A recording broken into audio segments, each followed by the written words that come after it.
بسم الله الرحمن الرحيم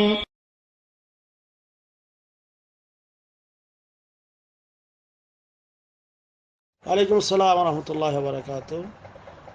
Abu Dhabi প্রবাসী ভাই ইনামুল হক, তিনি বাংলাদেশের সফরে আছেন। 10 দিন পূর্বে তার ভাই মারা গেছেন।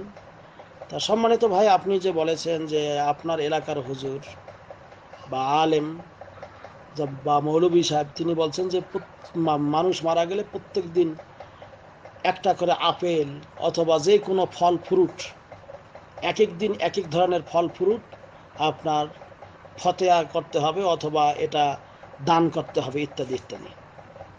তা বলেন, ওই আলহামদুলিল্লাহ সালাতাম আলাইহি, সম্মানিত ভাই, এই কথা যেগুলি বলছেন সম্পূর্ণ ভ্রান্ত এবং বাতিল কথা। ওই মৌলভী সাহেবের কাছে দলিল চাবেন যে এর দলিল কি? নবী করিম সাল্লাল্লাহু আলাইহি ওয়াসাল্লামের স্ত্রী মারা গিয়েছিলেন, তিনি 40 দিন পর্যন্ত 40 রকমের ফল খাওয়িয়েছিলেন বা সদকা করেছিলেন বা দান করেছিলেন। আল্লাহ নবী সাল্লাল্লাহু আলাইহি ওয়াসাল্লামের জামানায় মক্কায় তখন তো কোনো এরকম সেই দূর দূরান্তর কোনো ফলও সেখানে পাওয়া যেত না, খেজুর বেশি পাওয়া যেত। 40 ধরনের ফল কেমনে পাইলেন তিনি?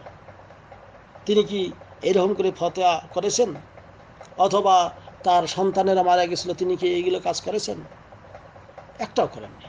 তাহলে নবী করিম সাল্লাল্লাহু আলাইহি ওয়াসাল্লামের কোনো হাদিস যেখানে নেই, আল্লাহ নবী সাল্লাল্লাহু আলাইহি ওয়াসাল্লামের সুন্নাহ যেখানে নেই, সেখানে সেইগুলি এরকম এই কাজ বা কর্ম, এইগুলো সম্পূর্ণ বিদআত এবং কুসংস্কার, যেটা সমাজের মধ্যে প্রচলন রয়েছে। বাপ দাদা যদি একটা কাজ করে থাকে, আমাকেও সেটা কাজ করতে হবে এমনটি নয়, বরং বাপ দাদার যদি ভুল হয় আল্লাহ যেন মাফ করে দেয়, এটা দোয়া করতে হবে।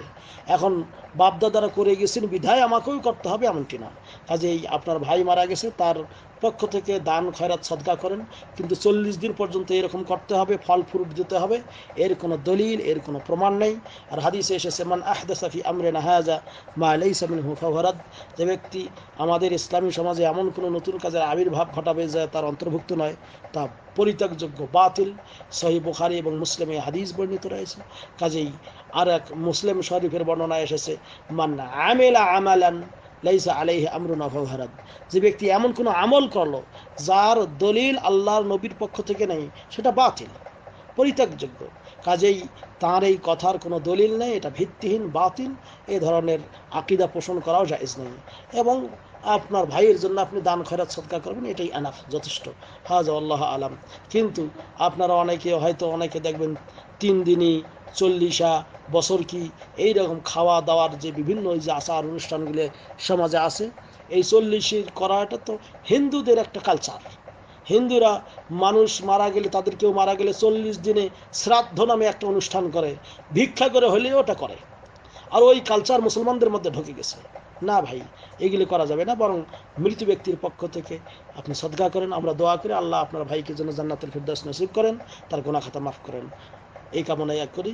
এমন করে দোয়া করবেন, এটাই হবে শ্রেষ্ঠ এবং উত্তম। এবং পারলে তার পক্ষ থেকে সদকায়ে জারিয়া কিছু আপনি করবেন।